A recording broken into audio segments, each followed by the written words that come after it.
వరంగల్ జిల్లా హసన్పర్తికి చెందిన doctor Pratyusha suicide కేసులో నలుగురిని అరెస్ట్ చేశారు పోలీసులు. ప్రత్యూష భర్త డాక్టర్ సృజన్, సోషల్ మీడియా ఇన్ఫ్లుయెన్సర్తో పాటు సృజన్ తల్లిదండ్రులను కూడా అరెస్ట్ చేశారు.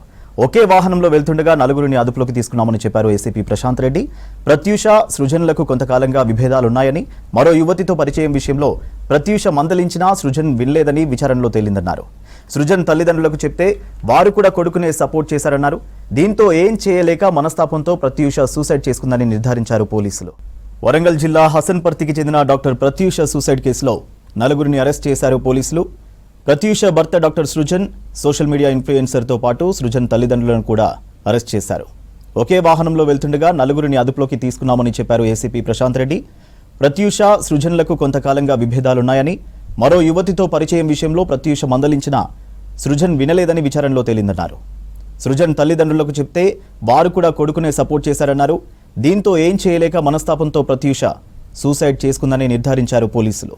ఈ భార్యాభర్తల మధ్య పరస్పర మనస్పర్ధలు, అనుమానాలు మొదలై అవి కాస్త రోజుకు పెరుగుతున్నాయి. డిసీజ్ యొక్క మెయిన్ ఇప్పుడు ఈ రీజన్ ఏంటంటే, గత లాస్ట్ ఇయర్ నుండి సృజన్ ఒక సోషల్ మీడియా ప్లాట్ఫామ్లో యాక్టివ్గా ఉండే ఒక అమ్మాయితోని పరిచయం ఏర్పడి, ఆ పరిచయం కాస్త చాలా దగ్గర సంబంధంగా తయారైపోయి ఫ్రీక్వెంట్గా వారిద్దరి మధ్య వాట్సాప్లలో, ఇన్స్టాగ్రామ్లలో చాటింగ్స్ చేసుకోవడం, ఫోన్లు చేసుకోవడం, ఇవి తరచుగా ఎక్కువ జరుగుతున్నది కాస్త ఈ అమ్మాయి ప్రత్యూష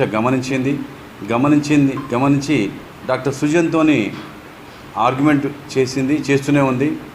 సో ఈ ఆర్గ్యుమెంట్ క్రమంలో ఒక స్టేజ్లో వాళ్ళు ఇతను ఈ సృజన్ ఆమెను బెదిరించేవాడు. ఏంటంటే, నువ్వు ఇలానే ఎప్పటికంటే మాత్రం నేను ఆమెతో ఫ్రెండ్షిప్ కంటిన్యూ చేస్తాను, నీతోని విడాకులనే తీసుకుంటానని చెప్పేసి ఈ went to the stage of even taking divorce from her. ఆ స్టేజ్కి వెళ్ళింది. ఇతనితోని వాదన, తర్వాత ఇతనితో పరిచయం పెట్టుకున్న అమ్మాయితోని చెప్పినా కూడా మార్పు లేదు. తర్వాత కనీసం మీరన్నా చెప్పండి అని చెప్పేసి తల్లిదండ్రులకు చెప్తే వాళ్ళు కూడా కొడుకునే వెంటేసుకొచ్చేవాళ్ళు, కొడుకునే సమర్థించుకుంటూ వచ్చేవారు తప్ప తనకు సపోర్టివ్గా లేరు అని చెప్పేసి తన ఉంటున్న విల్లాలో పైనకెళ్ళి, అది ఇట్స్ ఎ డూప్లెక్స్ హౌస్, పైనకెళ్ళి రూమ్ డోర్ పెట్టేసుకుంది. శారీతోని సీలింగ్ ఫ్యాన్కు ఉరి వేసుకొని నలుగురి మీద కేసు నమోదైంది. సృజన్ మీద, సృజన్ పేరెంట్స్ ఇద్దరిపైన, తర్వాత సృజన్ ఎవరితోనైతే తరచుగా మాట్లాడుతుండో ఆ అమ్మాయి పేరిట నలుగురి మీద కేసు నమోదు చేసి వెతుకుతున్న క్రమంలో ఇదే వాంటేజ్ క్రాస్ రోడ్ దగ్గర ఒకే వెహికల్లో నలుగురు వస్తున్నారు. వెంటనే మా పోలీసు అప్పటికే అక్కడే ఉన్నారు, నిఘా కాస్తున్నారు. వెంటనే వాళ్ళని పట్టుకొని తీసుకోవడం జరిగింది.